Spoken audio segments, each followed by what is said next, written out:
बोलिए गायत्री माता की जय। आइए गीता चिंतन में आज हम अध्याय 6 श्लोक नंबर 37 का चिंतन करते हैं, जिसमें अर्जुन बहुत सुंदर प्रश्न करते हैं भगवान से कि हे प्रभु, हे कृष्ण, अयति हि श्रद्धयोपेतो योगाचलित मानसः अप्राप्य योग संसिद्धिम काम गतिम कृष्ण गच्छति।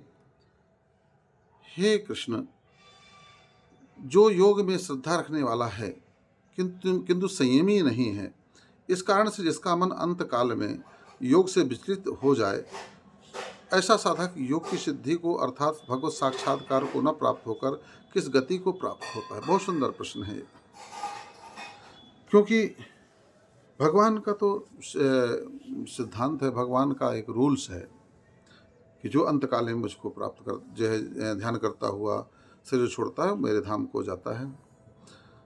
तो अर्जुन ने बहुत सुंदर प्रश्न किया। योग में तो जो है हमारी श्रद्धा है, मगर मन चंचल होने के कारण, मान लो किसी कारण से जीवन भर हमने योग किया, जीवन भर हमने कृष्ण कृष्ण किया, गायत्री गायत्री किया, राम राम किया, और जीवन भर पूजा किया, पाठ किया, और भगवान की भक्ति में हम लगे रहे।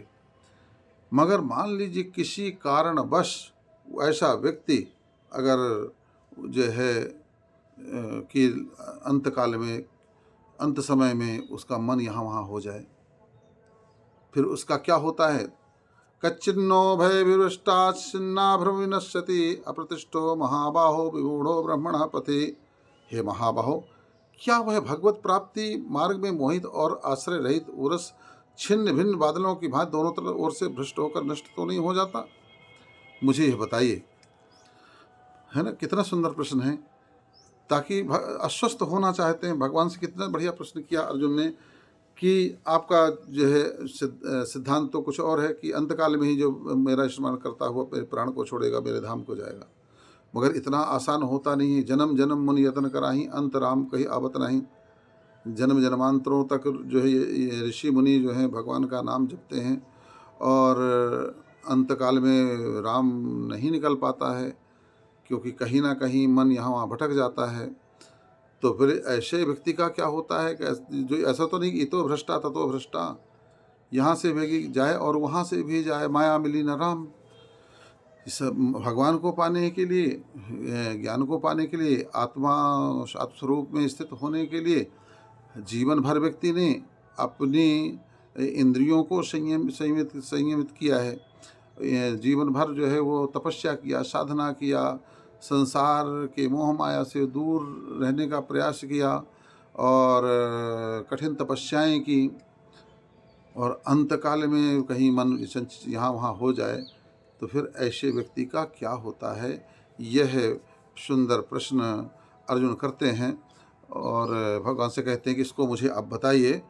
तो जो है भगवान आगे कहते हैं कि हे अर्जुन सुनो, पार्थ नैवेह नामुत्र विनाशस्तस्य विद्यते नहि कल्याण कृत कश्चिद्रगति तात गच्छति। हे अर्जुन, हे पार्थ, ऐसे पुरुष का ना तो इस लोक में नाश होता है और ना परलोक में ही नाश होता है। क्योंकि हे प्यारे, आत्म उद्धार के लिए जब कोई व्यक्ति कदम बढ़ाता है ना, आगे बढ़ता है ना, तो उसको कभी दुर्गति प्राप्त नहीं होती है।